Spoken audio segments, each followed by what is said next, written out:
RSS ಮತ್ತು ಕಾಂಗ್ರೆಸ್ ನಡುವೆ ಸಂಘರ್ಷ ತಾರಕಕ್ಕೆ ಏರ್ತಾ ಇದೆ. ಯಾಕೆ ಅಂತಂದ್ರೆ RSS ಚಟುವಟಿಕೆಗಳನ್ನ ಬ್ಯಾನ್ ಮಾಡಬೇಕು, ಯಾವುದೇ ಪೂರ್ವಾನುಮತಿ ಇಲ್ಲದೆ ಪಥಸಂಚಲನಗಳನ್ನ, ಬೈಠಕ್ಗಳನ್ನ, ಶಾಖೆಗಳನ್ನ ನಡೆಸಬಾರದು ಅಂತ ಏನು ಪ್ರಿಯಾಂಕ್ ಖರ್ಗೆ ಅವರ ಪತ್ರ ಬರೆದ ಮೇಲೆ ಅದೇ RSSನ 100 ವರ್ಷಗಳ ಹಿನ್ನೆಲೆಯಲ್ಲಿ ಎಲ್ಲ ಕಡೆ ಪಥಸಂಚಲನ ನಡೀತಾ ಇದೆ. ವೇರಾಸ್ ಬೇರೆ ಬೇರೆ ಕಡೆಗಳಲ್ಲಿ ಹುಬ್ಳಿಯಲ್ಲಾಗಿದೆ, ಗದಗಲ್ಲಾಗಿದೆ, ರಾಜ್ಯದ ಹಲವಾರು ಭಾಗಗಳಲ್ಲಿ ಪಥಸಂಚಲನ ಆಗಿದೆ ಶಾಂತಿಯುತವಾಗಿ. ಆದರೆ ಚಿತ್ತಾಪುರದಲ್ಲಿ ಮಾತ್ರ ಇದನ್ನು ದೊಡ್ಡ ಬೆಟ್ಟ ಮಾಡಿ ಕೂತಿದ್ದಾರೆ. ಬಿಕಾಸ್ ಖರ್ಗೆ ಅವರಿಗೂ ಮತ್ತು RSS ನಡುವೆ ಇರುವಂತಹ ಈ ಫೈಟ್.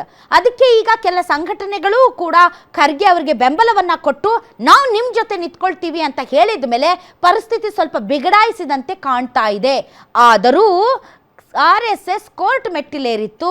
ಈ ಹಿನ್ನೆಲೆಯಲ್ಲಿ ಸರ್ಕಾರದ ಪರವಾಗಿ ಕೋರ್ಟ್ ಮುಂದೆ ಇಲ್ಲ ಸ್ವಾಮಿ, ನಾವು ಶಾಂತಿ ಸಭೆ ಮಾಡ್ತೀವಿ, ಶಾಂತಿ ಸಭೆ ಮಾಡಿ ಎಲ್ಲರನ್ನೂ ಒಪ್ಪಿಸ್ತೀವಿ, ಎಲ್ರಿಗೂ ಒಂದೇ ಡೇಟಲ್ಲಿ ಕೊಡೋಕ್ಕಾಗೋದಿಲ್ಲ, ಒಂದೇ ಡೇಟಲ್ಲಿ ಕೊಟ್ಟರೆ ಅಲ್ಲಿ ಕಾನೂನು ಸುವ್ಯವಸ್ಥೆಗೆ ಅಡ್ಡಿ ಆಗುತ್ತೆ ಮತ್ತು ಜನ ಬಹಳ ಸಂಖ್ಯೆಯಲ್ಲಿ ಅಲ್ಲಿಗೆ ಬರೋದ್ರಿಂದ ಮತ್ತೆ ಬೇರೆ ರೀತಿಯ ಅಹಿತಕರ ಘಟನೆಗಳು ಆಗಬಹುದು. ಆದ್ದರಿಂದ ನಾವು ಎಲ್ಲರನ್ನೂ ಕೂರಿಸಿ ಮಾತಾಡಿ ಎಲ್ಲರಿಗೂ ಒಂದೊಂದು ಡೇಟ್ ಕೊಡ್ತೀವಿ ಅಂತ ಕೋರ್ಟಲ್ಲಿ ಹೇಳಿದ್ದರಿಂದ ಕೋರ್ಟ್ ಕೂಡ ಆದಷ್ಟು ಬೇಗ ಇದನ್ನು ಮಾಡಿ ಅಂತ ಹೇಳಿತ್ತು.